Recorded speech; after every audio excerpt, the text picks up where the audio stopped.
Hello, good evening. Good evening to all of you. तो आशा है कि आप लोग मुझे सुन रहे होंगे और देख रहे होंगे।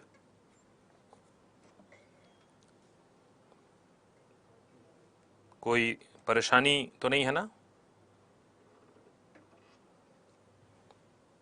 ओके, चलिए, आपके चैट्स भी आ रहे हैं मेरे पास। परेशानी तो नहीं है ना? आवाज तो आ रही है। चलिए, बहुत बढ़िया। ओके, दीप नारायण यादव जी ने कहा कि ऑल क्लियर सर। तो चलिए, अभी मैं आपकी क्वेरीज नहीं लूंगा। आप जितने लोग भी जुड़ रहे हैं इस लाइव सेशन में, तो आप सब जो हैं आप चीज़ों को समझे, देखें साइंस कैसे पढ़ना है। ऐप पर हम उसके बारे में बात करेंगे। आपकी जो भी क्वेरी होगी, जो भी आप प्रश्न पूछना चाहते हैं, वो आप लास्ट में लिखिएगा। मैं आपको एक समय बता दूंगा कि अब से आप प्रश्न लिखें। तो इस दौरान जो भी प्रश्न आपके दिमाग में आए आप तैयार रखें और उसके बाद उसको लिख दें, क्योंकि इस लाइव सेशन का जो मेन उद्देश्य है वो यही है कि साइंस या विज्ञान को किस तरीके से ऐप पर पढ़ना है।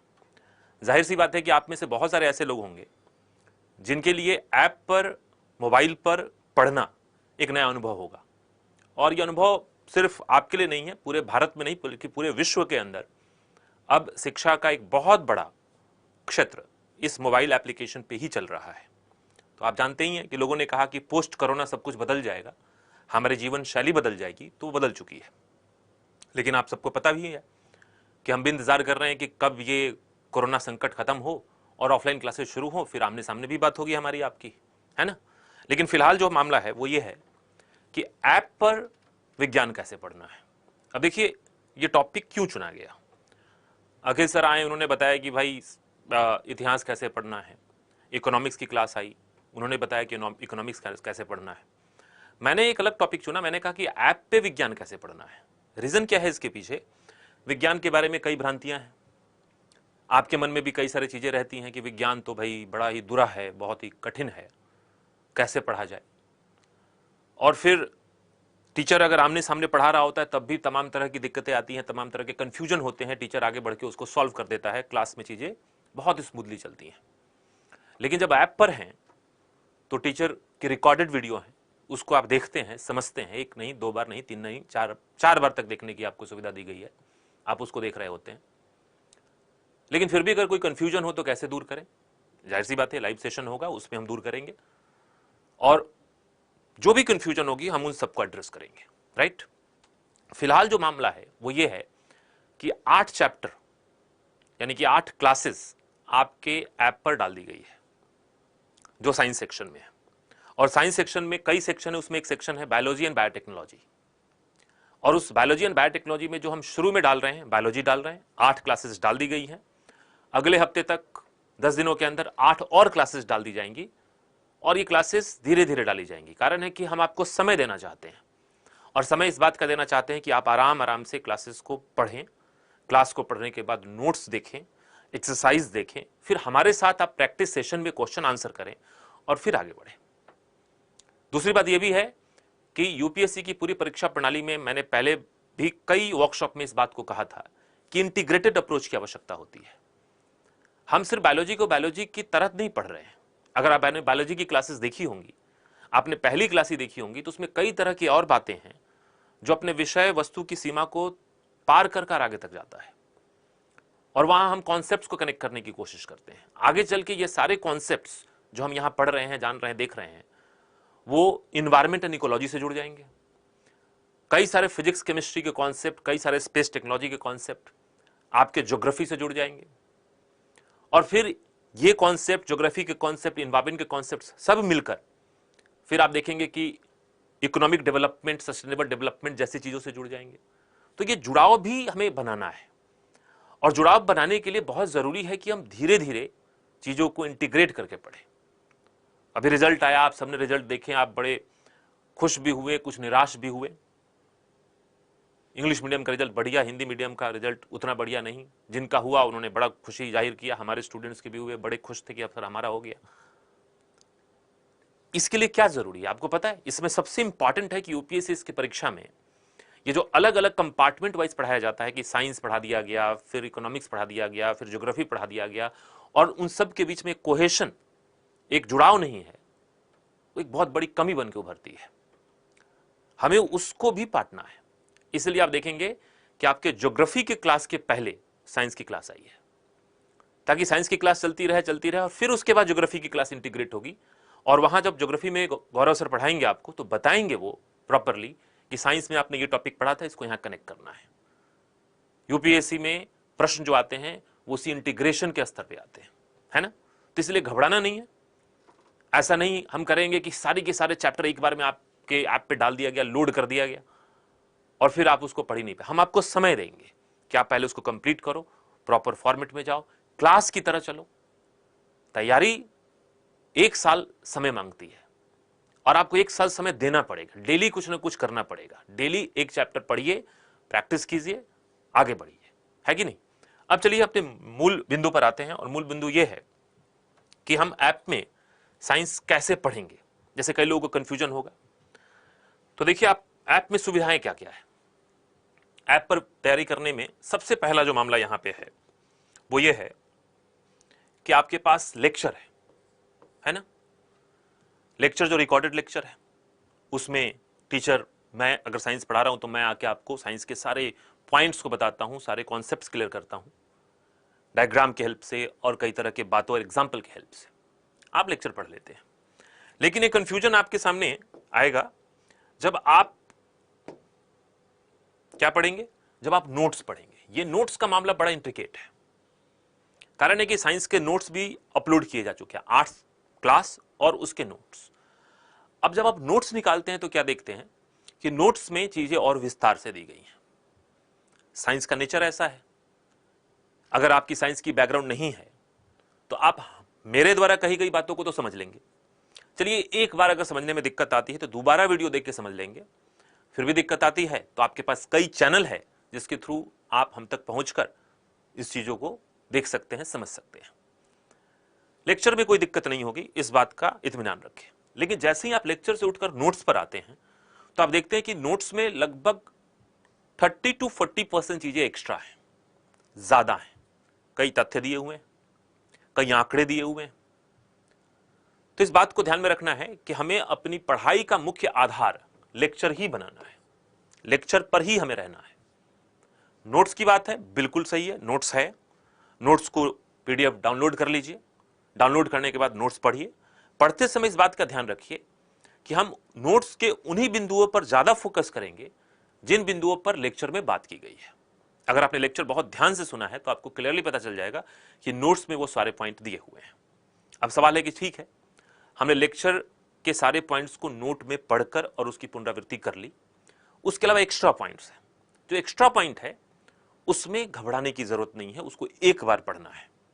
एक बार पढ़ने में हो सकता है कि 10 नई बातें मिले, 10 में से 5 बातें समझ में आए, 5 बातें समझ में नहीं आए, कोई दिक्कत नहीं है। तथ्य हैं, आंकड़े हैं, वैज्ञानिकों के नाम हैं, पढ़ लीजिए, देख लीजिए। पीसीएस परीक्षाओं में कई बार काम आ जाते हैं। लेकिन मैं अपनी क्लास में किसी भी वैज्ञानिक का, किसी भी सनिस्वी का, किसी भी ऐसे अनावश्यक आंकड़ों का प्रयोग नहीं करता हूं। कारण यह है कि ये सारे नोट्स में दे दिए जाते हैं। तो नोट्स में आपको वो दिए हुए हैं, जब आवश्यकता पड़े तो आप उसको पढ़ सकते हैं। लेकिन मेरी पहली ताकीद यही है कि आप क्लास लेक्चर को, जो आपके क्लास के जो लेक्चर हैं, उस लेक्चर को बहुत अच्छे से पढ़ें। यकीन मानिए ऑफलाइन के क्लासेस में भी लेक्चर ही मेन मामला होता है। नहीं तो नोट्स तो भाई किताब है, आप समझ रहे हैं ना। जो नोट्स आपको दिया जा रहा है वो सारे नोट्स को अगर कंपाइल करके अगर छपवा दिया जाए तो वो एक किताब बन जाएगी और उस किताब को बाजार में बेचा भी जा सकता है। तो ऐसे किताब तो बाजार में बहुत सारे हैं। तो फिर किताब ही पढ़ना है सिर्फ, तो फिर लेक्चर की क्या आवश्यकता है। मैं नहीं कह रहा हूं कि नोट्स अनावश्यक है, नोट्स आवश्यक है, क्योंकि वो नोट्स को भी हमने खुद से डिजाइन किया है। उस नोट्स में भी स्ट्रेटेजिकली एक रणनीति के तहत चीजों को प्लेस किया गया है कि भाई नोट्स के अंतिम में आप देखेंगे कि तथ्यों की सूची है, वो जानबूझ के डाला गया है कि भाई अगर आप सेल का, कोशिका का सारा कॉन्सेप्ट समझ लेंगे, सारी चीजों को समझ लेंगे, तो फिर नोट्स उठाएंगे और नोट्स उठाएंगे तो आपको लगेगा कि नहीं भाई, अभी भी इसमें कई सारी चीजें हैं जिसको हम देख सकते हैं, समझ सकते हैं और पढ़ सकते हैं, है ना। तो पहला फोकस किस पे होगा, लेक्चर पे, और लेक्चर के टॉपिक्स को नोट्स में पुनरावृत्ति करना है। 2-4 बात समझ में नहीं आती नोट्स में, कोई दिक्कत नहीं है, आपको उसमें बल लगाने की जरूरत नहीं है, इत्मीनान रखिए। हमेशा ध्यान रखिएगा कि नोट्स में लेक्चर के विषय वस्तु से ज्यादा सामग्री दी जाती है। उसके पीछे कारण साफ है, क्योंकि नोट्स एक परमानेंट चीज है जो आपके पास रहेगा, आप उसको बार बार पढ़ेंगे। और किसी भी कोचिंग का, किसी भी प्रकाशक का उद्देश्य यह होता है कि जितनी बार नोट्स पढ़ें उतनी बार कुछ न कुछ नई चीजों को आप देखें और समझें। तो लंबी अवधि में पुनरावृत्ति के क्रम में नोट्स आपको कुछ न कुछ देता रहेगा, लेकिन पहली प्राथमिकता है कि लेक्चर के सारे कॉन्सेप्ट, एक एक लाइन के कॉन्सेप्ट्स आपको समझ में आने चाहिए, है ना। नोट्स में अगर कमी रह जाती है, नोट्स पूरा नहीं हो पाता है, घबराने की जरूरत नहीं है। रिवीजन के शेड्यूल में नोट्स को पढ़ते रहिए, चीजें धीरे धीरे बढ़ती रहेंगी। लेक्चर के साथ कोई कॉम्प्रोमाइज नहीं। लेक्चर में टीचर चुनकर, समझकर, अपने अनुभव से चीजों को सामने पेश करता है ना। अब देखिए, आपने लेक्चर सुन लिया, आपने नोट्स को सेलेक्टिवली पढ़ लिया, तो फिर एक्सरसाइज दिए हुए हैं। आपने देखे होंगे एक्सरसाइज भी दिया हुआ है ऐप में, है ना। मैं आपको दिखाई दूं ऐप। ये देखिए, ऐप में मैंने स्क्रीनशॉट लेकर यहां पे चीजों को रखा है। अब आप स्क्रीनशॉट नहीं ले सकते, मैं ले सकता हूं, है ना। सिक्योरिटी फीचर में हमें कुछ छूट है। तो स्क्रीनशॉट में ये आपके वीडियोस हैं, साइंस के अंदर की बात मैं कर रहा हूं। फिर यहां देखिए, इन सब के नोट्स हैं, क्लास 1 के नोट्स, क्लास 2, 3, 4 के नोट्स, 4, 5, 6 के नोट्स, 6, 7 के नोट, है ना। और फिर यहां देखिए एक्सरसाइज है। ये आप फॉर्मेट से वाकिफ हैं, और ऐसे ही फॉर्मेट सभी चीजों में है, सारे सब्जेक्ट में है। इवन ऑप्शनल हिस्ट्री ज्योग्राफी जो शुरू हुआ है उसके अंदर भी यही फॉर्मेट रहेगा, उसमें कोई दिक्कत की बात नहीं होगी। एक बहुत रोबस्ट फॉर्मेट जिसमें आपकी तैयारी संपूर्णता के साथ हो, समग्रता के साथ हो, हम उसके लिए काम कर रहे हैं। तो देखिए आप, है ना, एक्सरसाइज को सॉल्व कीजिए। अब एक्सरसाइज में भी ध्यान दीजिएगा। एक्सरसाइज का महत्व क्या है मैं आपको बताता हूं। मान लीजिए एक्सरसाइज में 10 क्वेश्चन है, वो 10 क्वेश्चन कंटेंट टीम जो बनाती है वो बनाकर हमें भेजती है, और फिर हम उसमें, टीचर उसमें फेरबदल करके 10 क्वेश्चन का चुनाव करके डलवा देते हैं। हमारी कोशिश ये होती है कि उसमें से 2 क्वेश्चन ऐसे हो 10 में जो आपसे न बने, जो आप लेक्चर सुन भी लें, नोट्स पढ़ भी ले, तब भी बनने में थोड़ी कठिनाई हो। बात समझ में आ रही है। आप कहेंगे कि ऐसा क्यों कर रहे हैं कि सब कुछ पढ़ने के बाद भी कठिनाई हो। इसीलिए क्योंकि अगर वो 2 प्रश्न नहीं बनेगा तो आपके अंदर एक जिज्ञासा पैदा होगी, और जिज्ञासा को शांत करने के लिए आप कुछ न कुछ तो सर्च करेंगे। हमसे ही पूछेंगे, आप टीचर से ही पूछ लेंगे, लेकिन पूछेंगे तो सही। आप इस बात को ध्यान रखिएगा। प्रैक्टिस करना, एक्सरसाइज बनाना भी एक तरीका है नई चीजों को जानने का। अगर हम 100 क्वेश्चन बनाएं और 100 के 100 क्वेश्चन हमें आते हों, तो पर गेन कहां हुआ, कुछ प्राप्ति कहां हुई उसमें। आइडियल तो यही होगा कि 100 में हम 80 बना पाएं और 20 नए क्वेश्चन हमारे सामने आए, लेकिन नए क्वेश्चन ऐसे हों जिसको हम समझ तो पा रहे हैं, लेकिन थोड़ी सी और आवश्यकता है। तब इस बात को ध्यान दीजिएगा कि अगर आपने 8 क्लासेस वीडियो देख ली हैं, उसके बाद आपने नोट्स को एक बार पढ़ लिया है, और फिर अब एक्सरसाइज की तरफ बढ़ते हैं, तो आप 80% तक सवाल 70% बना पाएंगे, 90% बना पाएंगे, है ना। लेकिन 10%, 20% सवाल जो नहीं बनेगा, वो आप सवाल समझेंगे, ऑप्शंस को भी पढ़ के समझने की स्थिति में होंगे, आपके अंदर वो जिज्ञासा पैदा करेगा, और फिर जिज्ञासा को शांत करने के लिए आप इंटरनेट पे सर्च करेंगे, आप नोट्स को दोबारा पलटेंगे, वीडियो को भी एक बार सुनने की कोशिश करेंगे, और कुछ नहीं हुआ तो हमारे पास क्वेरी लिख के भेजेंगे। तैयारी तो ऐसे ही होती है।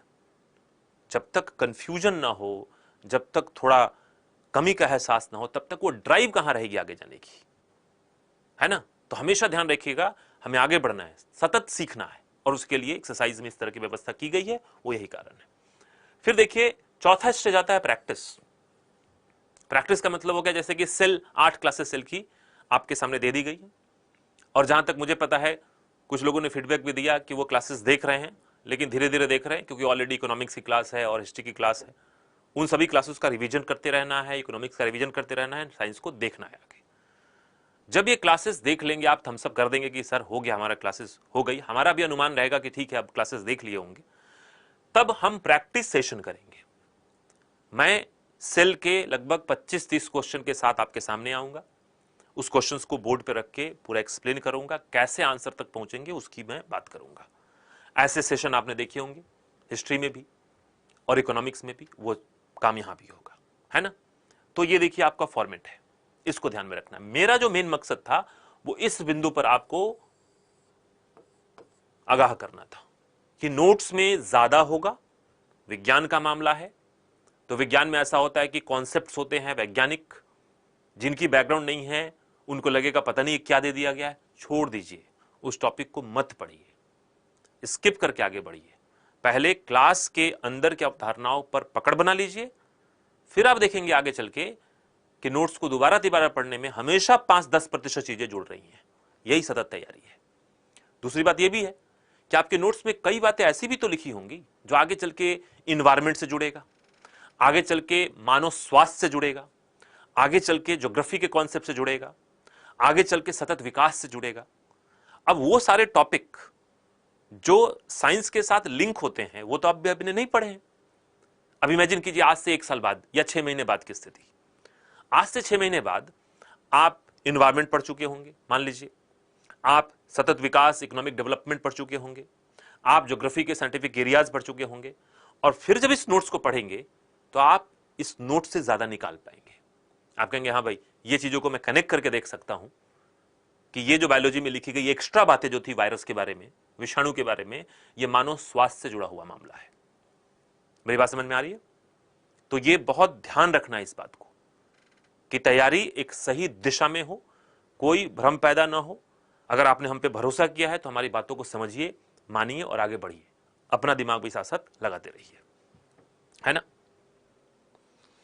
ओके, चलिए देखिए, एक दीपरान यादव जी कह रहे हैं कि सर बिल्कुल, जब संस्कृति टीम इतना मेहनत कर रही है हमारे लिए तो हम लोग भी प्रॉपर पढ़ेंगे। पढ़ना ही पड़ेगा, दूसरा चारा क्या है?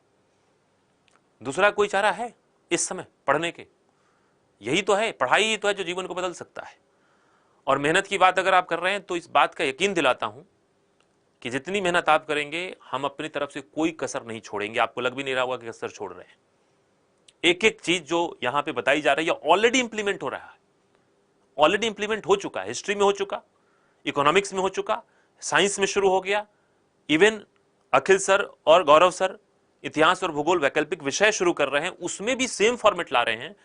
और मैं समझ रहा हूं, मैं देख रहा हूं, मैं स्टूडियो में आता जाता रहता हूं और सब देखता रहता हूं, तो मैं देख रहा हूं कि कितनी मेहनत यहां पे चल रहा है, किस तरीके से टीचर जो है लगे हुए हैं, है कि नहीं? तो मेहनत आप भी कीजिए, हम भी करेंगे, चीज आगे बढ़ेंगी। अब आइए, ये तो मामला एक हो गया और ऐप में मैंने चीजों को बता दिया। अब थोड़ी सी बात हम करते हैं कि नोट्स की। जैसे आपने एक आध चैप्टर पढ़े होंगे तो मैं आपको अब नोट्स की तरफ लेके चलता हूं। जैसे ये पहला नोट है ना, आप देख पा रहे होंगे, ये फर्स्ट नोट है, सजीव, निर्जीव एवं विषाणु। यहीं से बायोलॉजी की शुरुआत हुई थी, आपको याद हो तो। अब देखिए इस नोट्स में क्या क्या है, इस बात को हम समझते हैं। जीव विज्ञान का परिचय, इंट्रोडक्शन ऑफ बायोलॉजी, कोई दिक्कत नहीं, आप सब जानते हैं। अब मैं क्लास में यह नहीं बताता कि जीव विज्ञान शब्द की उत्पत्ति किससे किससे हुई, अरस्तु को जीव विज्ञान का जनक कहा जाता है, ये सब एक्स्ट्रा बातें हैं, बताई जा सकती है कि father of zoology is Aristotle and father of botany is Theophrastus, father of biology is Aristotle. ये सब बातें बताई जा सकती हैं, लेकिन इस बातों को बताने में क्या मामला है? कुछ तो है नहीं। अगर इसको नोट्स में लिख दिया जाए तो आप भी पढ़ लेंगे। तो टीचर हमारे यहां चाहे कोई भी हो, वह अनावश्यक तथ्यों से दूर भागकर कॉन्सेप्ट पर ज्यादा काम करते हैं, न कि वो शब्दों की उत्पत्ति में घुसना चाहते हैं। किसने किया, कब किया, कैसे किया, उसे क्या मतलब है? हमें परीक्षा पास करना है या विषय विशेषज्ञ बनना है? विषय विशेषज्ञ नहीं बनना है, परीक्षा पास करने के ऊपर फोकस करना है। तो ये चीजें पढ़ने की है, पढ़ लीजिएगा। अब इसमें लिखा हुआ है वो सारी बातें, लिखवाया गया है बेसिकली। अब सजीव निर्जीव की बात की जा रही है, सजीव पदार्थ पढ़िए, इसको सीधा सीधा पढ़ते चलिए। आप पढ़ेंगे देखेंगे कि आपकी क्लास के दौरान लगभग सभी बातों को कहा गया है ना? सजीव की विशेषताएं, हमने उसको 4 भागों में बांटा, इसमें उससे भी ज्यादा में बांट दिया गया है, लेकिन कुल मिला के बातें वही होंगी। यह आपको और भी सोचने पे मजबूर करेगा कि चलिए हमने जो पढ़ा और इसमें कैसे हम तारतम्यता बिठाएं, है ना? सजीव निर्जीव पदार्थ के बीच का अंतर। अब अंतर में इसमें बहुत सारी चीजें हैं, हमने बामुश्किल 4 पॉइंट में इसको कवर अप कर लिया था। लेकिन देखिए अंतर में इतने पॉइंट्स हैं, 6-6, 8-8 पॉइंट हैं, लेकिन जब आप इसको पढ़ेंगे तो आपको लगेगा कि क्लास के 4 पॉइंट में ही वो सारी बातें डील हो गई थी जो नोट्स के अंदर 8 और 10 पॉइंट में लिखा हुआ है। इसी को कहते हैं कॉन्साइज करना, चीजों को समेट कर पढ़ना। कारण है कि आप सिविल सेवा की तैयारी कर रहे हैं, सिलेबस विषय वस्तु का आकार इतना बड़ा है कि हम शुरुआती दौर से ही कॉन्साइज करके समेट कर नहीं चलेंगे तो आगे चल के बहुत दिक्कत आने वाली है ना। और वो दिक्कत हम आने नहीं देंगे। इसलिए टीचर मेहनत करता है अपने अनुभव के आधार पर, किसी भी चीज को छोड़े बिना उन सभी को समग्रता में समेट कर आपके सामने पेश करता है। और फिर जब नोट्स पढ़ते हैं तो आपको ये नोट्स की बातें बहुत आसान लगती है। अब देखिए, आपको याद होगा कि बायोलॉजी की पहली क्लास में सजीव निर्जीव के बीच का अंतर को डिस्कस किया था, और अंतर डिस्कस करने के दौरान ही हम वहां से चले गए थे कहां, विषाणु पर। और विषाणु को कहा था कि विषाणु जो है वो सजीव और निर्जीव के बीच की कड़ी है, और वहीं से विषाणु की बात शुरू कर दी थी, है ना। अब ये मत समझना कि कोरोना वायरस के चलते ऐसा किया, यही प्रक्रिया चलती है, ऐसी ही प्रक्रिया चलती है। ये क्लास में जब से मैं पढ़ा रहा हूं तब से ये सिस्टम है कि सजीव निर्जीव की बात की जाएगी और फिर सजीव निर्जीव के बीच की कड़ी विषाणु की बात की जाएगी। और जब विषाणु की बात की गई तो मैंने बताया आपको विषाणु की संरचना, उसकी प्रकृति, उसके टाइप, कैसे काम करते हैं, कैसे सजीव निर्जीव के बीच की कड़ी है, और वो सारी बातें यहां भी हैं। लेकिन आप देखेंगे ध्यान से कि इस नोट के अंदर इसके अलावा और भी चीजें हैं, विषाणु के अलावा भी चीजें हैं। मैं आपको इसलिए प्रत्यक्ष तौर पे इस स्क्रीन पे दिखा रहा हूं। ये नोट जो आपके ऐप में अपलोडेड है, आप देखिए यहां पे एक चीज लिखी हुई है, वायरवाइड। देख रहे हैं आप, वायरवाइड। अब बताइए, वायरवाइड तो मैंने नहीं बताया आपको, मैं बता सकता था, लेकिन वायरवाइड जब नहीं बताया तो आप सीधा वायरवाइड के बारे में पढ़ते हैं कि सबसे छोटे संक्रामक रोगजनक के रूप में जाने जाते हैं, और अति सूक्ष्म आरएनए के कण होते हैं, प्रोटीन का आवरण नहीं होता है। क्या नहीं समझ में आएगा इसमें? जब आपने वायरस को समझ रखा है कि वायरस के अंदर आरएनए या डीएनए होगा और वायरस के ऊपर प्रोटीन की कवच होगी, आवरण होगा, तो आरएनए डीएनए अंदर और ऊपर प्रोटीन की कवच, ये वायरस है। और इमेजिन कीजिए कि एक सिर्फ आरएनए का टुकड़ा हो जो रोग पैदा करता हो, लेकिन उसके ऊपर प्रोटीन की कवच ना हो, तो उसको क्या कहेंगे? वायरवाइड कहेंगे। आप बताइए क्या नहीं समझ में आएगा इसमें? अगर आपने लेक्चर को ठीक से समझा है तो इसी नोट से आप और भी चीजों को निकाल कर समझ पाएंगे। आप वायरवाइड पढ़ लेंगे और साथ साथ आप ये भी देख लेंगे कि भाई ये कहां कहां ये रोग पैदा करते हैं। जाहिर सी बात है कि वायरवाइड जो है वो पादप रोग ज्यादा पैदा करते हैं। इतना भी जान ले तो काफी है। नाम पढ़ लिया, याद रहा तो ठीक, नहीं तो ठीक है, रिवीजन में चीजें तो हम ग्रेस्प करते जाएंगे। फिर देखिए प्रियॉन्स। अब मैंने कहा कि वायरस जो है वो डीएनए आरएनए अंदर है, ऊपर प्रोटीन की आवरण है, तो वो वायरस है। सिर्फ आरएनए है तो वायरवाइड है, और सिर्फ प्रोटीन है जो रोग पैदा करता है तो प्रियॉन्स है। क्या समझ में नहीं आएगा इसमें? कॉन्सेप्ट नया है, नोट्स में है, लेकिन आपने क्लास की है, बातों को समझा देखा है, तो आप इसको पढ़ लेंगे आराम से। और फिर देखेंगे कि भाई इससे रोग हुआ, ब्रिटेन में गायों में रोग हुआ, मैड काउ डिजीज बड़ा ही चर्चे में रहा, उसी समय प्रियॉन्स बहुत चर्चे में आया था। कोई ऐसी बात तो नहीं है कि नहीं? अब देखिए विषाणु की संरचना बताया भी था मैंने, मैं इस पे नहीं जाऊंगा। ये डायग्राम आपने वहां भी देखा था, आपको याद हो तो, है ना। प्रजनन के प्रकार, विषाणु के प्रकार, बैक्टीरियोफेज पढ़ा आपने। फिर देखिए सामान्य लक्षण विषाणु के क्या हैं, और विषाणु में सजीव निर्जीव के गुण के बारे में बात की गई, हमने बात की है, पढ़ लेना है। लेक्चर में पढ़ा, यहां पढ़ा, मजा आ जाएगा, आपको लगेगा कि ठीक है जी, नोट्स और लेक्चर में तारतम्यता है, वो है, बना के रखी गई है। एक्स्ट्रा भी बातें दी गई हैं ताकि आप कुछ और सीखे, जब पढ़े तब कुछ सीखे। विषाणुओं से लाभ की बात भी की गई है ना। विषाणुओं से हानि की बात भी की गई है। अब हानि में हमने मानव के रोगों के बारे में बात की थी, मैंने कई रोगों के नाम लिखे थे और आपने उसको सब देखा था। लेकिन यहां पे जब देखेंगे तो यहां पे रोगों के बारे में और बात की गई है कि फसल के नाम और उसमें रोग। तो एक बार पढ़ लेंगे तो टमाटर, नींबू, बादाम, सरसों, तिल, चुकंदर, पता तो चल गया कि भाई इसमें वायरस से भी रोग हो सकते हैं। ये ना भी याद रहे कोई बात नहीं, कम से कम ये तो फसलों के नाम तो याद रहेंगे। कम से कम ये तो रहेगा कि हाँ भाई पादप को भी संक्रमित करते हैं, है कि नहीं। आगे आएंगे तो देखिए पशुओं के नाम, ये पशुओं के नाम है, और फिर वायरस का नाम, और फिर रोग के नाम।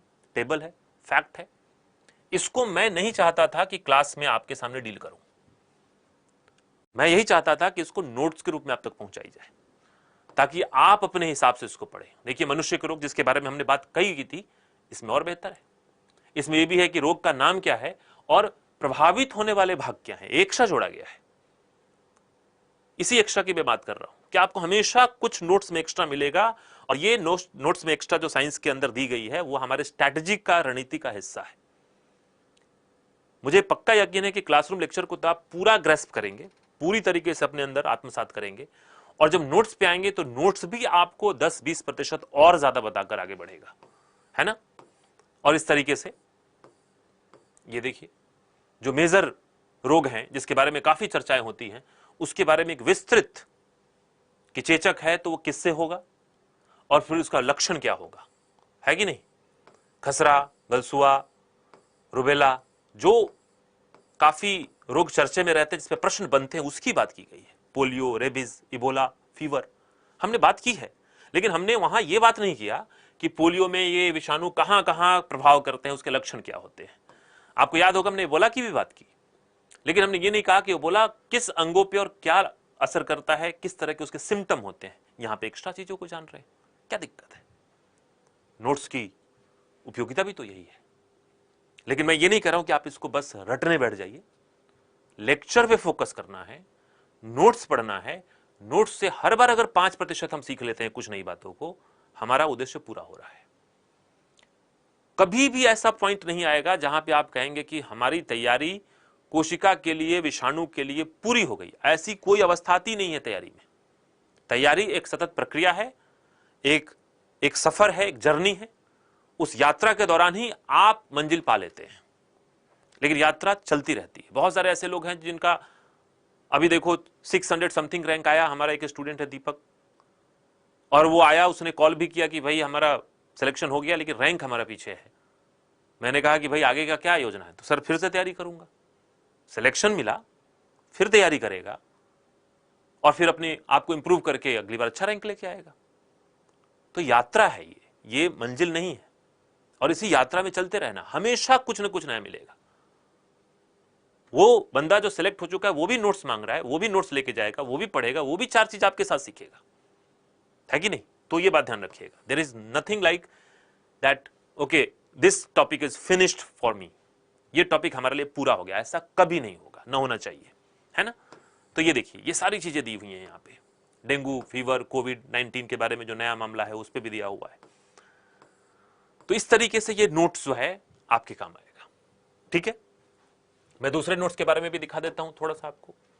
अब देखिए यहां पे कोशिका की शुरुआत हो गई आपके नेक्स्ट क्लास से, और वहां पे देखिए क्या क्या है, मैं थोड़ा बता देता हूं। परिचय है, कोशिका भित्ति, कोशिका झिल्ली, प्लाज्मा झिल्ली। प्लाज्मा झिल्ली में हमने परासरण विसरण का कॉन्सेप्ट पढ़ा था, याद होगा आपको, बिल्कुल यहां भी वही है। कोशिकांग की संरचना हमने पढ़ी थी, उसमें कोशिकांगों में ये सारी बातें हमने पढ़ी थी, है कि नहीं। आप ध्यान देंगे तो प्रतिऑक्सीकारक के बारे में रुककर बात किया था हमने, एंटीऑक्सीडेंट के बारे में, क्योंकि वो कॉन्सेप्ट था, उसके बात करने का यही जगह था, और इसलिए इसको नोट्स में भी उसी तरीके से शामिल किया गया है, ताकि आपके क्लास और नोट्स के बीच में गैप ना हो। एक्स्ट्रा तो हो, अतिरिक्त हो, लेकिन गैप नहीं हो। आप समझ रहे हैं ना, कि आपकी क्लास के साथ तारतम्यता में नोट्स चले, उसमें एक्स्ट्रा बातें हो, हम सीखेंगे, लेकिन गैप हमने छोड़ा नहीं है। यही रीजन है कि हमने अपने नोट्स को ऐप पे ओपन छोड़ा हुआ है, ओपन टू ऑल। पैंडेमिक में बहुत सारे स्टूडेंट जो हमारे हैं पढ़ चुके हैं हमसे, नोट्स नहीं है उनके पास। बहुत सारे स्टूडेंट हैं जो नोट्स की ही मांग कर रहे हैं। हमने कहा कि ठीक है जी, पीडीएफ डाउनलोड कर लो, सबके लिए ओपन है। लेक्चर सबके लिए ओपन नहीं है, नोट सबके लिए ओपन है, पढ़िए, क्या दिक्कत है। और इस तरीके से ये मामला है। अब इसमें जाहिर सी बात है कि बहुत सारी चीजें थोड़ी एक्स्ट्रा दी होंगी। अब जैसे कोशिका शिला या कोसा वर्ड से बना है, जिसका मतलब होता है छोटा रूम, छोटा कक्ष। 1665 ईस्वी में रॉबर्ट हुक ने किया। शायद मैंने बोला हो लेक्चर में, नहीं भी बोला हो, लेकिन इससे परीक्षा की तैयारी में कोई खास फायदा और खास नुकसान नहीं है। पढ़ लिया एक बार, पढ़ने की बात है। तो इस तरीके से नोट्स को आप क्या करेंगे, पढ़ेंगे, क्लास के साथ तरतमता बिठाते हुए एक्स्ट्रा पॉइंट से उसको पढ़ जाएंगे। जितना याद हो पाएगा, नहीं तो कोई दिक्कत नहीं। हम इस बात को मान के चलेंगे कि रिवीजन के दौरान हम चीजों को और पढ़ेंगे। कॉपी पे लेक्चर के नोट्स बनाते हैं, उसी में इससे भी कुछ कुछ नोट डाउन करते रहेंगे। हर बार पढ़ेंगे, हर बार कुछ ना कुछ सीख लेंगे।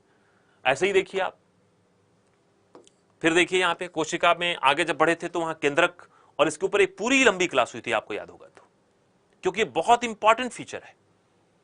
कोशिका का सबसे इंपॉर्टेंट जो मामला है वो केंद्रक ही तो है, क्योंकि जीन, गुणसूत्र, डीएनए, आरएनए, सेनेटल डोग्मा, जेनेटिक्स की या आनुवांशिकता की जो इकाई है, जो बेसिक समझ है, वो यहीं हमें प्राप्त होती है। और इसी के बल पे हम बायोटेक्नोलॉजी समझते हैं, जो आपके प्रीलिम्स में भी काम आएगा और सबसे महत्वपूर्ण बात कि आपके मेंस के लिए भी काम आएगा। ये एबीसीडी है जिसके थ्रू हम आगे चल के पूरा का पूरा वाक्य बनाएंगे और पूरी कहानी लिखेंगे। तो जाहिर सी बात है, इस पे लेक्चर भी अलग से था और फिर इस पे नोट्स भी है, और नोट्स में एक्स्ट्रा भी चीजें दी हुई हैं। गैप कहीं नहीं मिलेगा आपको, लेकिन गैप न मिलने के साथ साथ इसमें एक्स्ट्रा बातें जरूर दी होंगी। जैसे जीन के बारे में हमने वहां पे कम बातें की, लेकिन काम की बातें की। हमने कहा कि जीन जो है डीएनए का एक छोटा सा टुकड़ा है, दैट्स इट। यहां पे क्या है, जीन के बारे में और भी बातें की गई हैं कि जीन काम कैसे करता है, किस तरीके के लक्षणों को वो प्रभावित करता है। ये डायग्राम देखिए, ये डायग्राम आपको इसी तरह का डायग्राम वहां भी दिखाया था, यहां भी है कि नहीं। गुणसूत्र की बात हमने वहां भी की थी, एग्जाम्पल के थ्रू की थी, यहां भी वही है। थोड़े विस्तृत तरीके से लिखा हुआ है, एक आध चीजें एक्स्ट्रा मिल जाएंगी, कोई दिक्कत की बात नहीं है। एक्स वाई गुणसूत्रों का जो मामला था वहां भी समझाया था, यहां भी दिखा हुआ है, गैप नहीं है। और चीजों को इस तरीके से समझते रहना, ये बहुत इंपॉर्टेंट है कि नहीं, और उसको आगे देखना। अब देखिए कि कुछ सजीवों में की कोशिका में पाए जाने वाले गुणसूत्रों की संख्या निम्नलिखित है। अब इसमें दिया हुआ है कि किसी में एक भी है, डॉग में 78 है, ये 1260 है, मतलब नहीं है कुछ। बस यह है कि आपकी जिज्ञासा के लिए कि भाई एक भी हो सकता है और 1260 भी हो सकता है, ये रेंज आपको पता चल गया, हाँ भाई कुछ भी हो सकता है। जबकि आपको याद होगा कि हमने जब गुणसूत्रों की संख्या की बात की थी तो हमने मात्र 3 चीजों की बात की, मानव में 23 जोड़े, मटर में 7 जोड़े और फ्रूट फ्लाई में 4 जोड़े। और कारण भी बताया था कि मानव में तो हमें जानना ही है और जानते भी है, मटर में इसलिए कि मेंडल ने आनुवंशिकता के सिद्धांतों की खोज मटर में की थी, और फ्रूट फ्लाई में इसलिए क्योंकि जो मॉडर्न जेनेटिक्स है, टीएच मॉर्गन साहब ने जो आधुनिक आनुवंशिकता के सिद्धांतों की खोज फ्रूट फ्लाई में की थी। यहां एक्स्ट्रा है, कोई दिक्कत नहीं, पढ़ लेंगे।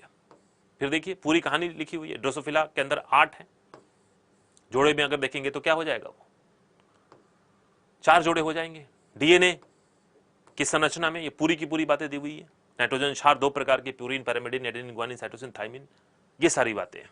अच्छा, इसमें एक और बात बताऊं जो कुछ लोगों की क्वेरी हो सकती है।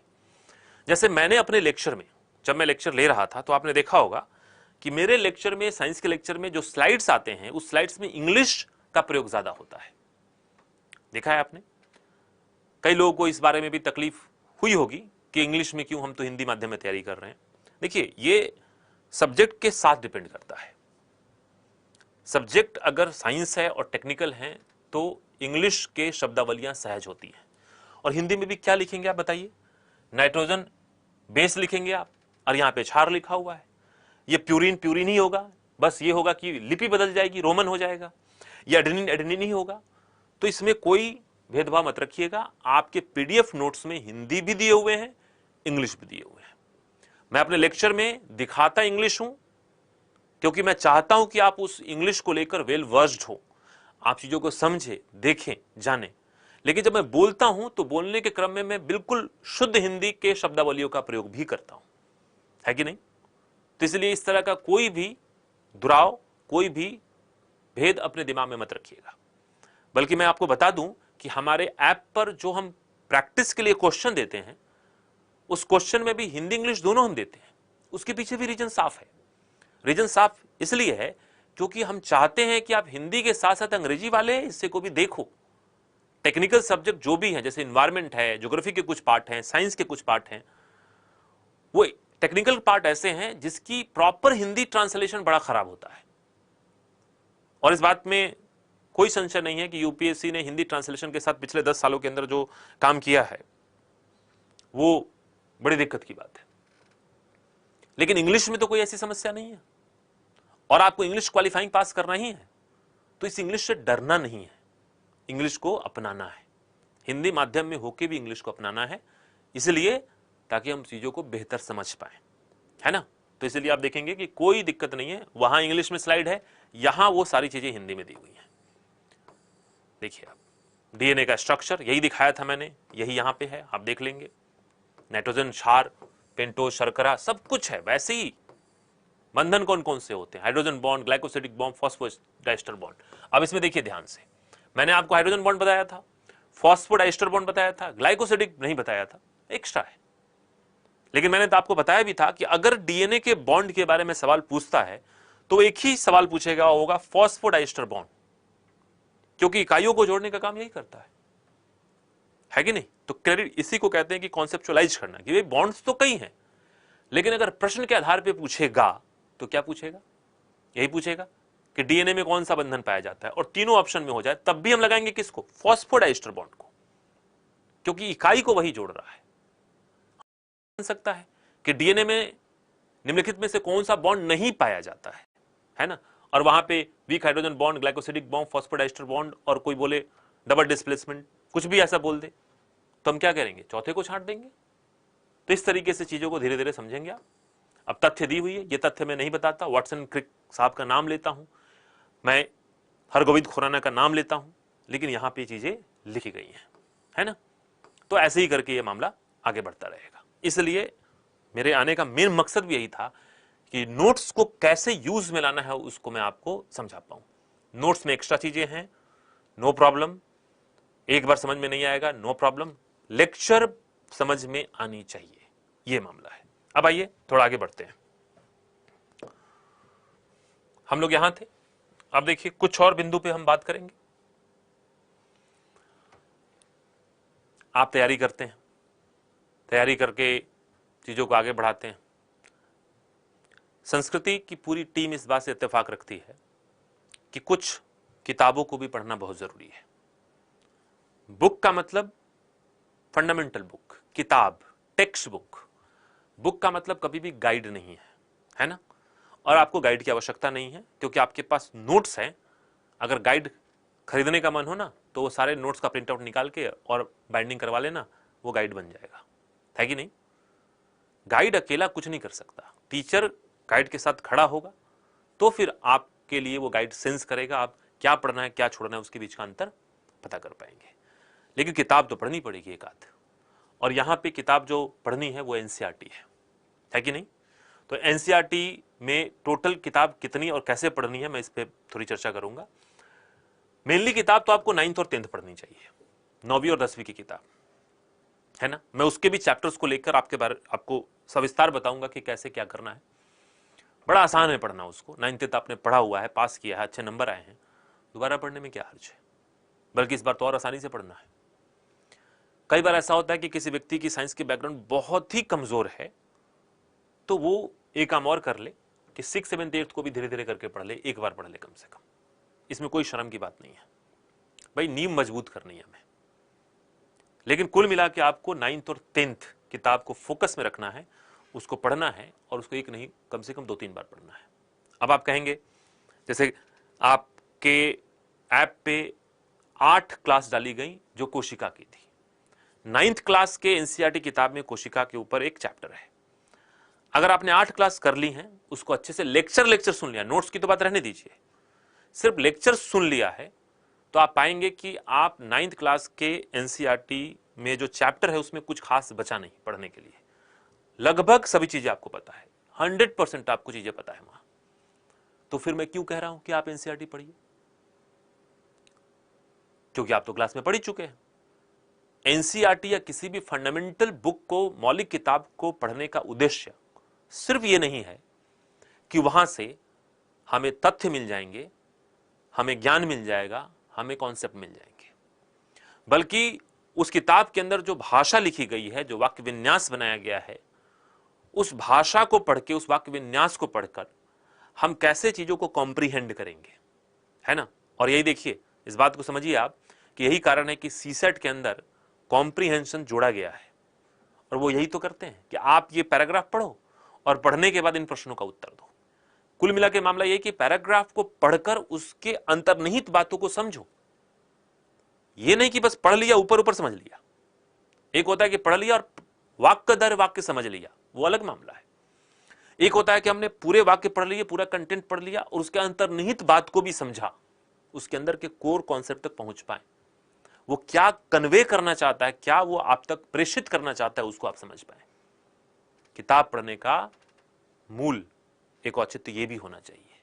इसीलिए जब व्यक्ति टेक्स्ट बुक पढ़ता है तो उसके अंदर एनालिसिस, कॉम्प्रिहेंशन, ये सब कुछ बढ़ता है, जो बहुत जरूरी है। यकीन दिलाता हूं कि आपको एनसीईआरटी किताब में ऐसा कुछ नहीं मिलेगा जो यहां क्लास में डील नहीं किया जाएगा। लेकिन फिर भी मैं कहूंगा कि आप 9th 10th एनसीईआरटी जरूर पढ़िए, क्योंकि साइंस के लिए बस यही 2 किताबें हैं जो पढ़नी चाहिए।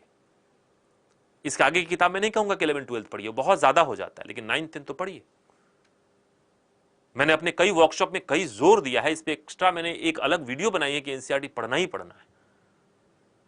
और यहां जब संस्कृति आईएएस की ऑफलाइन क्लासेस चलती हैं तो हम एनसीईआरटी किताब देते हैं, बच्चों को बैग में रख कर देते हैं कि भाई ये किताब लो और पढ़ो, इंस्टीट्यूट की तरफ से दिया जाता है।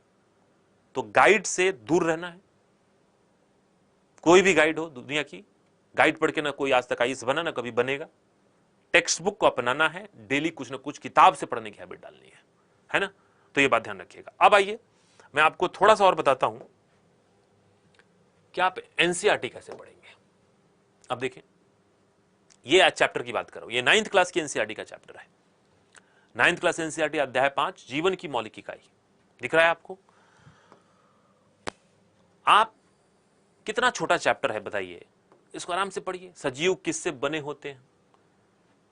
अब मैं आपको बताता हूं कि क्या क्या नहीं करना है, एनसीईआरटी की लोड को कम कैसे करना है। एनसीईआरटी 9वीं क्लास के बच्चों के लिए लिखी गई है, आप तो बड़े हो चुके हैं। क्रियाकलाप नहीं पढ़िए। क्रियाकलाप मतलब एक्सपेरिमेंटेशन आपको नहीं पढ़ना है। You don't need to read that, नहीं पढ़ना है, आपको टेक्स्ट पढ़ने हैं। तो क्रियाकलाप खत्म। आप देखेंगे कि एनसीईआरटी के पूरे कवरेज में कम से कम 20 से 25% कवरेज एरिया क्रियाकलाप में खत्म होता है। तो 20% तो सही कम हो गया आपका, है ना। कोशिका, ये संरचना, ये पढ़िए, ये जो दिख रहा है ना ये पढ़िए, इसे भी जाने, इसे भी जाने। अब इसे भी जाने नहीं पढ़ना है, हम नहीं पढ़ेंगे। तथ्य है, नोट्स में एक जगह कंपाइल करके दे दिया गया है। और इसको पढ़ने से कुछ खास जो है कॉन्सेप्चुअलाइज, या जो मैं कह रहा हूं ना कि अंतर्निहित बातों को समझने वाली बात यहां से नहीं आ रही है। ध्यान दीजिएगा, यहां सिर्फ लिखा है 1665 ईस्वी में पता लगाया, लेवेनहॉक साहब ने 1674 ईस्वी में एक बेहतर सूक्ष्मदर्शी बनाया, उसमें तालाब के जल के अंदर कुछ जीवित चीजों को देखा। ये कहानियां है, ये टाइमलाइन है। टाइमलाइन क्यों पढ़ना है ही जरूरत भी नहीं है, परीक्षा में पूछते भी तो नहीं है, और इसमें कहीं अंतर्निहित बातें निकल के सामने आ भी नहीं रही है। इसलिए टेक्स्ट पढ़िए, प्योर टेक्स्ट। संरचनाएं क्या है हम ये पढ़ेंगे, है कि नहीं। देखिए फिर क्रियाकलाप आ गया। हर पेज पे आपको क्रियाकलाप और कुछ तथ्य मिलेंगे, उसको इग्नोर कीजिए। आप देखेंगे कि एनसीईआरटी जो पढ़ने का लोड है वो आपका 40% कम हो जाएगा, 40% कम हो जाएगा। और फिर पढ़ने में मजा भी आएगा, क्योंकि पढ़ना क्या, सिर्फ मूल जो टेक्स्ट लिखा हुआ है उसी को पढ़ना है। प्रश्नों की बात करें, 9th क्लास का प्रश्न हम क्यों बनाएंगे भाई, हमें क्या मतलब है। डायग्राम को थोड़ा देखना है कि भाई डायग्राम एक बार देख लिया, नाम पढ़ लिए सबके। फिर देखिए यहां कोशिका संरचना की अलग अलग बातें दी हुई हैं। अब देखिए CO2 का निष्कासन होता है, एकत्रित हो जाती है, सांद्रता बढ़ जाती है, बाह्य पर्यावरण में CO2 चला जाता है, पूरा दिया हुआ है कि नहीं। इसी चीज को तो हमने पढ़ा था, ऑस्मोसिस एंड डिफ्यूजन, कि नमक ज्यादा से कम की तरफ जाएगा, पानी जो होगा वो अपने अधिक से अपने कम की तरफ जाएगा। वही कहानी है, आगे भी हम कई जगह पे पढ़ेंगे, पढ़ लेंगे इसको, है ना। तो विसरण की फिर देखिए क्रियाकलाप आ गया। अंडे को तनु हाइड्रोक्लोरिक अम्ल में डालकर उसके कवच को हटाओ। अरे अंडा मिला तो खाओ, क्यों कवच हटाओ, है कि नहीं। और ये सारे काम हम कर चुके हैं, तो कोई इसमें करना ही नहीं है। क्रियाकलाप क्रियाकलाप देखिए, कोशिका भित्ति आ गया, फिर क्रियाकलाप। आपको कम से कम चीजों को करना है। मैं नहीं चाहता कि आप अकारण ही चीजों में ऐसे उलझे जिसका कोई आउटपुट के रूप में, कोई पॉजिटिविटी के रूप में आपके सामने ना आए। क्या जरूरत है कि नहीं। टेक्स्ट पढ़ना है। केंद्रक तक आ गए, केंद्रक में डीएनए आरएनए की बात होने लगी, जीन की बात होने लगी, हम पढ़ते जाएंगे, प्रश्न को छोड़ देंगे। प्रोकैरियोट यूकैरियोट कोशिकाओं के बीच का अंतर है, एक बार देख लिया जाएगा, और कहानी जो है इसी के साथ खत्म होने लगेगी, क्योंकि अब जो बातें होंगी वो किसकी होंगी, कोशिकांगों की बात होगी। कोई प्रॉब्लम नहीं है, होने देते हैं। अब देखिए, यहां देखिए, अब गोल्जी बॉडी के बारे में इतनी बातें जो है, क्या जरूरत है।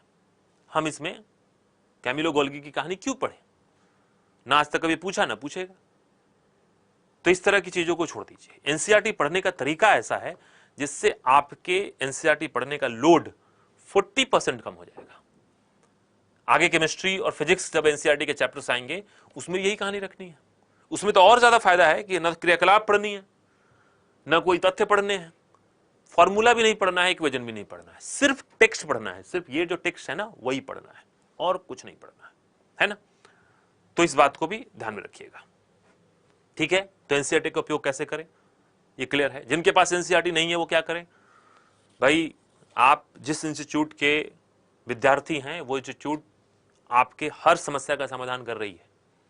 कुछ नहीं करना है, डाउनलोड कर लेना है। अब डाउनलोड करने के लिए कहां जाए, कई लोग तो ये भी लिख के भेजते हैं डाउनलोड कहां से करें। sanskritis.com पे जाइए, डाउनलोड सेक्शन में जाइए, सारी एनसीईआरटी मिलेंगी जो आपको चाहिए। एनसीईआरटी के अलावा और भी सब कुछ मिलेगा जिसको डाउनलोड, इग्नू की किताबें, एनसीईआरटी की किताबें, एआरसी की रिपोर्ट, वो सारी चीजें जो एक अभ्यर्थी को चाहिए होता है प्रारंभिक परीक्षा से लेकर इंटरव्यू तक, वो सब कुछ मिलेगा। बस ये है कि सबको डाउनलोड करके रखना नहीं है, मोबाइल का मेमोरी नहीं खा जाना है। डाउनलोड कीजिए, पढ़िए एक एक करके, समय समय पर मार्गदर्शन के स्तर पे हम आपके सामने आते रहेंगे और चीजों को बताते रहेंगे, है ना। आइए आगे चलते हैं क्विकली। एक और जो मामला है साइंस को लेके, हालांकि कोशिका के अंदर करंट का ऐसा कुछ मामला है खास नहीं। जहां विषाणु की बात पढ़ते तो विषाणु का सबसे बड़ा करंट आजकल चल ही रहा है कोरोना वायरस। बैक्टीरिया भी हमने पढ़ा था उसमें। लेकिन जाहिर सी बात है जैसे जैसे हम आगे बढ़ेंगे साइंस में और तकनीक की तरफ जब जाएंगे, जब बायोटेक पढ़ेंगे, रोबोटिक्स पढ़ेंगे, तो क्या होगा, उस पॉइंट पे क्या होगा कि बहुत सारे करंट डेवलपमेंट्स से आपका वास्ता पड़ेगा। लेकिन मैं आपको अभी ही बता दूं कि करंट को कैसे डेवलप करना है। देखिए सोर्स क्या क्या है, बहुत सिंपल, चुन के काम करना है, हैप्पैजार्ड नहीं जाना है, खिचड़ी नहीं पकानी है। न्यूज़पेपर सामान्य व्यक्ति पढ़ता है, घर में पिताजी पढ़ते होंगे, दादाजी पढ़ते होंगे, तो आप क्यों नहीं पढ़ेंगे। एक न्यूज़पेपर, कोई भी newspaper, Hindi English whatever it is, doesn't matter, एक न्यूज़पेपर एक सामान्य व्यक्ति से थोड़ा ज्यादा गहनता से international news, national news, economy के न्यूज और साइंस के न्यूज, इन सब के ऊपर नजर रखिए। लोकल न्यूज नहीं पढ़ी है कि नहीं। किस गली में चोरी हो गई, उसमें डकैती हो गई, उसमें दुकान लूट लिया, ठीक है, नजर से गुजर जाए तो ठीक है, अदरवाइज फोकस शिफ्ट कर लीजिए, न्यूज़पेपर पढ़िए, पहली बात। दूसरी बात, करंट अफेयर की एक मैगजीन पढ़िए, है कि नहीं, मैगजीन पढ़ना है। अब कोरोना संकट में मैगजीन कहां से आएगा, तो अगस्त महीने से, यानी इसी महीने से संस्कृति आईएएस ने अपनी डिजिटल मैगजीन को पब्लिश करना शुरू कर दिया है। बहुतों को पता नहीं था, है कि नहीं। आप जाइए कहां, sanskritIAS.com पर, और वहां पे आप डाउनलोड कर लीजिए। सोशल मीडिया पे अगर जुड़े हुए हैं, फेसबुक पे, वहां भी लिंक छोड़ दिया जाता है, वहां से डाउनलोड कर सकते हैं। Every month this magazine will come, you will have to download it. आप पढ़ लेंगे आराम से। लॉकडाउन खुल जाएगा, क्लासेस शुरू हो जाएंगी, सब कुछ जब पहले जैसे चलने लगेगा, इसका प्रिंट एडिशन भी आ जाएगा, और प्रिंट एडिशन आएगा तो आप तक की मैगजीन पहुंच जाएगी, वहां आप ले लेंगे, है कि नहीं। लेकिन फिलहाल के लिए मैं बता रहा हूं, इजिली अवेलेबल है, डाउनलोड करना है, पढ़ना है कि नहीं। फिर देखिए एक बहुत इंपॉर्टेंट बात कि हम करंट की क्लास भी लेंगे। मैं टेक्नोलॉजी और साइंस के करंट की क्लास लूंगा, अरुण सर इकोनॉमिक्स के करंट की क्लासेस लेंगे, गौरव सर इन्वायरमेंट के इश्यूज हैं उसके करंट की क्लासेस लेंगे, CPV Srivastava sir polity and governance के जो करंट के एस्पेक्ट होंगे उसकी क्लासेस लेंगे। आपके करंट की जिम्मेवारी हमारी भी है, हम क्लास में भी उसको कवर अप करेंगे। लेकिन ध्यान रखिएगा, आप इस पहले नंबर और दूसरे नंबर को मत छोड़िएगा, ये तीसरा नंबर है। बड़ी दिक्कत की बात ये होती है कि बच्चा ये सोचने लगता है कि जब क्लास होगी तो हम अपना क्यों करें। अरे भाई वही तो मैं समझाने की कोशिश कर रहा हूं कि सब कुछ तो हम कर ही देंगे, लेकिन आपकी बौद्धिक क्षमता का विकास कैसे होगा। यूपीएससी सिर्फ आपके ज्ञान को थोड़ी जांचती है, वो आपके विजडम को भी जांचती है, वो आपके समझ को भी जांचती है, और समझ तभी होती है जब चीजों को खुद से पढ़ के चीजों को निकाल पाते हैं। ये बात ध्यान रखना है ना। तो ये देखिए, फिर देखिए आप sanskritIAS.com पर जब जाएंगे ना, तो वहां भी करंट में डेली कुछ ना कुछ पब्लिश होता है।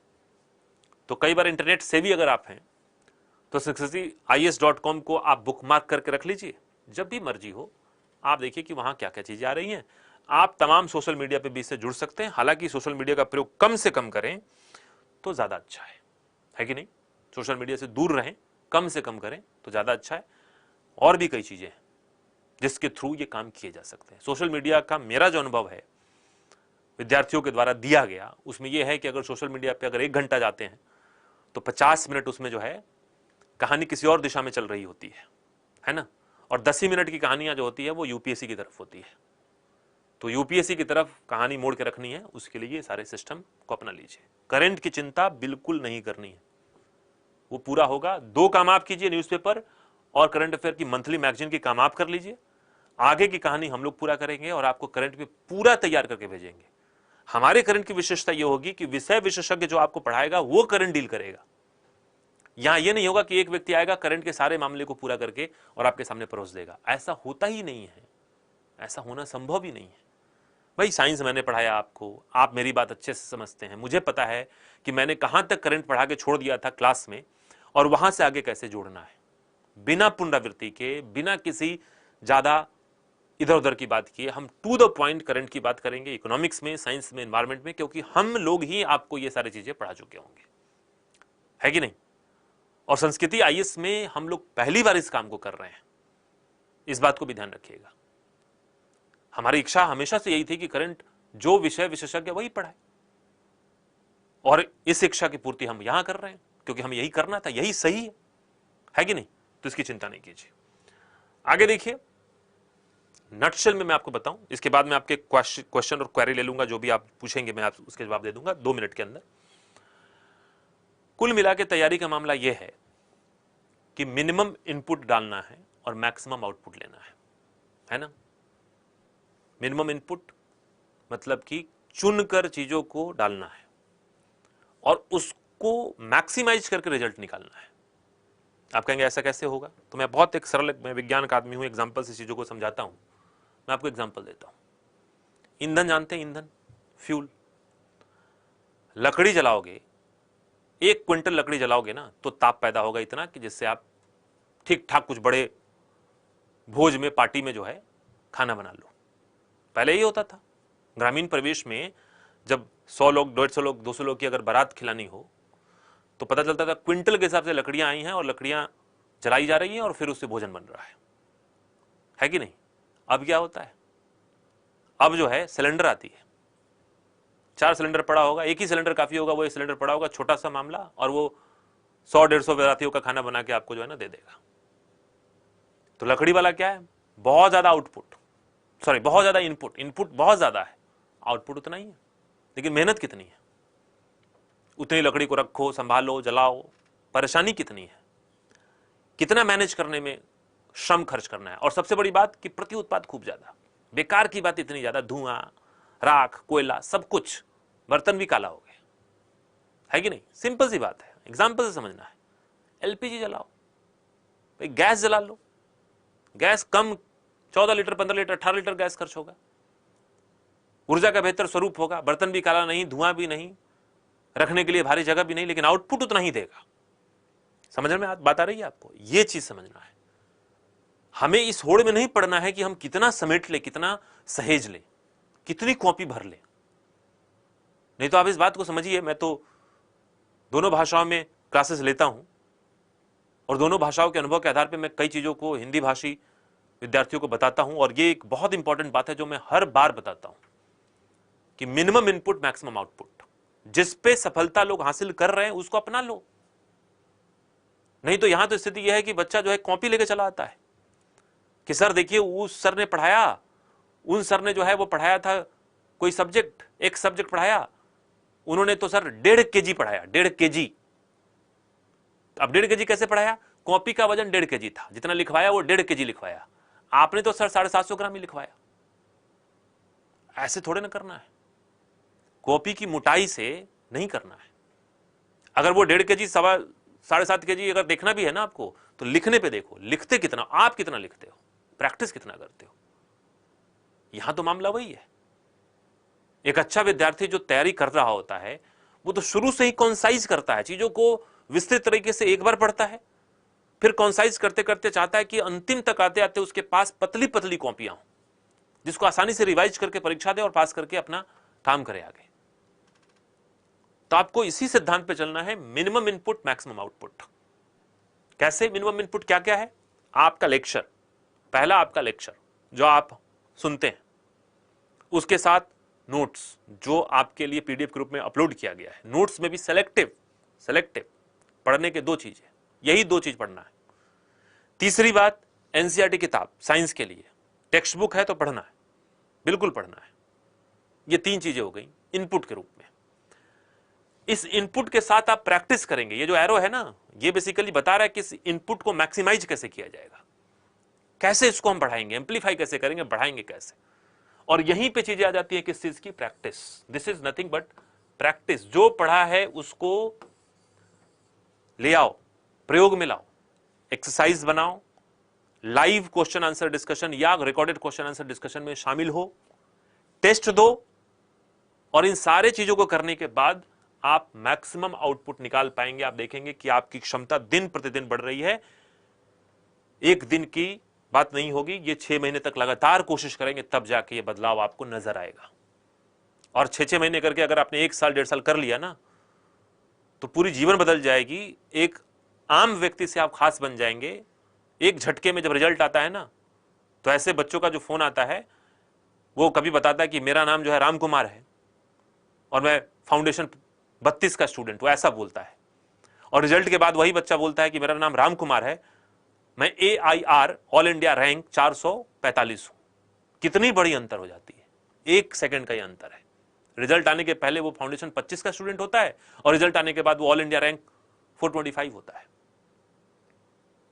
और अभी देखिएगा 15-20 कुछ सब कुछ अब हो जाएगा, ट्रेनिंग में चला जाएगा, जब सर्विस अलॉट हो जाएगी तो ये भी हो सकता है राम कुमार IPS बोल रहा हूं।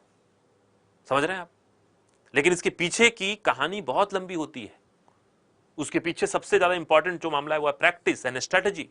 और स्ट्रेटजी वही है, minimum input, lots of practice, खूब सारा प्रैक्टिस, और फिर देखिए आपका जो आउटपुट होगा वो मैक्सिमम निकलेगा। है कि नहीं? बात पे ध्यान रखना है। अब आप अपने क्वेरीज हम तक भेज सकते हैं। आप लोग अपना एड्रेस देख रहे हैं। देखिए, इस चैट को ओपन इसलिए किया जाता है कि आप अपनी क्वेरीज को रखें, लेकिन अब इसका आप गलत फायदा नहीं उठाइए। परीक्षा के लिए बहुत जरूरी है कि आप इस पूरे लर्निंग की सैंक्टिटी को बनाए रखें। है कि नहीं?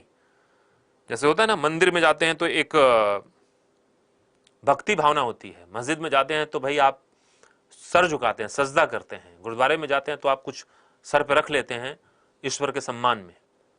तो जब आप इस तैयारी को कर रहे हैं ना, जो जीवन बदलने की क्षमता रखता है, तो इसके लिए भी उसी प्रकार की डेडिकेशन, उसी प्रकार के भाव होने चाहिए। और इस चीजों को इतनी आसानी से, इतनी सहजता से, सरलता से मत लीजिए। बहुत खून पसीना, दिल दिमाग सब लगाना होगा इधर ही, तब जाके होगा। है ना? खैर, आप बाकी समझदार हैं।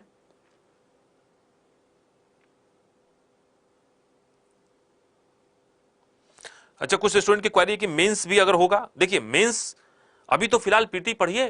पीटी में जो 5 सब्जेक्ट है, हिस्ट्री, ज्योग्राफी, पॉलिटी, इकोनॉमिक्स और साइंस, ये 5 सब्जेक्ट अगर आप पढ़ लेते हैं तो न सिर्फ पीटी तैयार होता है, बल्कि मेंस की पूरी फाउंडेशन बन जाती है। पहले इसको तो कवर अप कीजिए। हिंदी माध्यम में रिजल्ट खराब होने का एक कारण जो आजकल लोग चर्चा कर रहे हैं और जिसके ऊपर मैं शुरू से कहता आ रहा हूं, वो ये है कि पीटी में ही पास नहीं करते हैं। पीटी का रिजल्ट बहुत खराब है। आंकड़े उठा के देख लीजिए आप, तो आंकड़े पब्लिश कर दिए गए। पीटी में निरंतर पास करने का दर गिरता चला गया, क्योंकि एक नई चीजों को दिमाग में भर दिया गया। और क्या भरा गया? तैयारी समग्रता में होती है। पीटी, मेंस और इंटरव्यू तीनों की तैयारी एक साथ होती है। बताइए, ऐसा तो इंग्लिश मीडियम नहीं कर रहा है। वो तो भाई एक एक करके स्टेप वाइज चल रहा है। यहां ये कर दिया गया। हम लोग उस कोशिश को कर रहे हैं, उसी चीज को पुनर्स्थापित करने की कोशिश कर रहे हैं। आप पहले पीटी तैयार कीजिए। पीटी तैयार करेंगे, पीटी में जब आगे बढ़ेंगे, आत्मविश्वास इस स्तर पर होगा आपका कि आप मेंस क्वेश्चन आंसर डिस्कशन को भी आत्मसात कर लेंगे और उसके बल पर हमारे सहयोग से आप मेंस को उस स्तर पर तैयार कर पाएंगे। लेकिन पहले एक काम तो कीजिए। मैट्रिक पास करेंगे तब तो 12th में जाएंगे, 12th पास करेंगे तब तो ग्रेजुएशन में जाएंगे। पहली बैरियर ही हमारे लिए सबसे घातक है। और इसीलिए संस्कृति IAS CSET को भी उतनी गंभीरता से लेकर और फिर क्लासेस शुरू करने वाली है। तो पीटी की बात ही अभी करेंगे हम, मेंस की रणनीति क्या होगी हम आगे इसके ऊपर चर्चा करेंगे।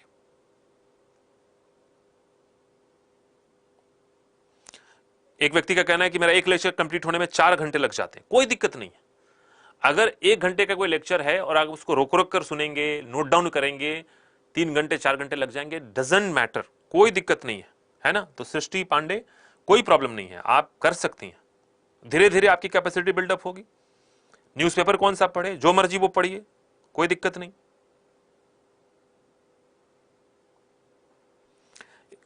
एक व्यक्ति का कहना है, दिनेश पाल जी हैं, वो कह रहे हैं कि हिस्ट्री और साइंस को एक साथ कैसे पढ़ें।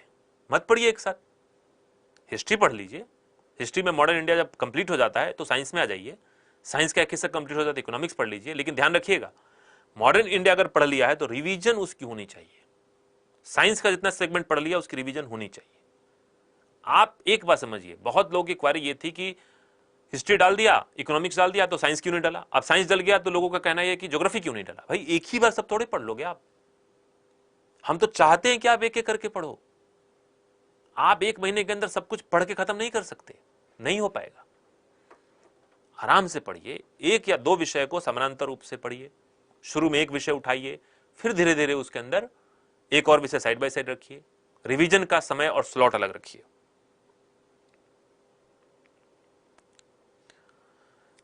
क्वेश्चन है कि सर ऑफलाइन क्लास शुरू होगी तो क्या नए सिरे से पढ़ाएंगे। इस बात को आप समझिए, हमारे संस्कृति आईएएस में जो ऑफलाइन में एडमिशन लिए हैं, फाउंडेशन 1 में, फाउंडेशन 2 में और फाउंडेशन 3 में, 3 फाउंडेशन में एडमिशन ले चुके हैं लोग, जिसमें एक फाउंडेशन शुरू हो चुका था, दूसरा और तीसरा शुरू होने वाला था। अखिल सर ने इस बात को कह दिया है, मैं भी आपको बता देता हूं कि आप ऑफलाइन के अगर स्टूडेंट हैं तो ये ऐप आपको इसलिए दिया जा रहा है ताकि आपकी तैयारी में निरंतरता बनी रहे, समय बर्बाद ना हो। आपके पास पूरा का पूरा अधिकार वैसे ही है जैसे पहले था। संस्कृति आईएएस की जब क्लासरूम शुरू होगी, क्लासेस जब चलेंगी, आप नए सिरे से फिर से पढ़ेंगे, आमने सामने पढ़ेंगे। समझ में आ रही बात, पढ़ेंगे आप, कोई इसमें दो राय नहीं है।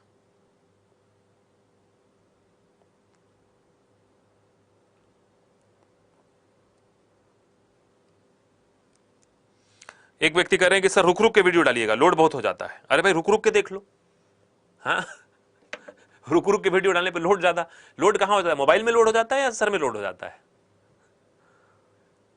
तो मोबाइल में तो लोड तो ऐसे भी बहुत होता होगा आप लोगों के, है ना। तो कोई दिक्कत नहीं है, आप जो है रुक रुक के देखिए, निरंतरता बनाई रखिए, ध्यान रखिएगा। एक्सरसाइज, क्वेश्चन आंसर प्रैक्टिस में बिल्कुल अच्छे से शामिल होइए, कोर्स को कवर अप कीजिए, ईमानदारी बरतिए। यहां पे ईमानदारी आपको बरतनी है। क्लास होता तो सामने सामने बैठे होते हम लोग, और जब मिलते तो 4 सवाल वहीं पूछता, यहां भी पूछ सकता हूं, फोन लगा के पूछ दूंगा कभी, ध्यान रखना। और टेस्ट का शेड्यूल जो होता है उस पर पूरा फोकस रखिए। अखिल सर ने बता दिया टेस्ट कब होगा, कैसे होगा। 2 स्लॉट में टेस्ट होगा, 12 बजे 8 बजे। Modern India 50 question, negative marking, बिल्कुल हम वो सारी चीजें वही कर रहे हैं जो यहां हम क्लास में करते थे। और आपसे भी यही गुजारिश है कि आप भी उतनी ही ईमानदारी से करिए। बस ये है कि हमारी फिजिकल प्रेजेंस आप तक नहीं है, होती तो फिर तो हम बता ही देते, है ना। बता देते मतलब कि नेगेटिव सेंस में नहीं, बता देते मतलब कि आपको हम तैयारी में पूरा इन्वॉल्व करके रखते। हमारी योजना संस्कृति आईएएस की यही थी ऑफलाइन में। ऑनलाइन में थोड़ी सी समझदारी आप भी दिखाइए, थोड़े से आगे बढ़ के आप भी आइए। अब कोई व्यक्ति बोल रहे हैं कि आपका क्लास नोट्स दिल्ली से मंगवाकर लेक्चर देखें, ये ठीक रहेगा। क्यों देखेंगे, क्लास नोट्स तो कहीं भी मिल जाएगी, इलाहाबाद लखनऊ हर जगह क्लास नोट्स मिलती हैं। क्या करेंगे आप, क्यों मंगवाएंगे आप उसको, है ना। आप मस्त रहिए, पढ़िए। अब देखिए एक व्यक्ति कह रहे एथिक्स की क्लास चलेगी। भाई पहले क्या बोला, history, geography, polity, economy, science 5 पढ़ लीजिए, 5 को तैयार कर लीजिए। एथिक्स का नंबर तब आएगा, पीटी नहीं पास करोगे एथिक्स का ई भी नहीं आएगा। समझ में आ रही है बात, कुछ नहीं आएगा।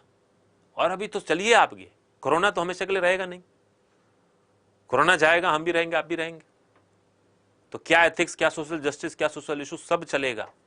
बस कैसे चलेगा, कहां चलेगा, ये हमें देखना पड़ेगा समय के हिसाब से। फिलहाल physics, history, geography, polity, economy, science, इस 5 पे फोकस कीजिए, पीटी को टारगेट कीजिए, कॉन्सेप्चुअलाइज कीजिए।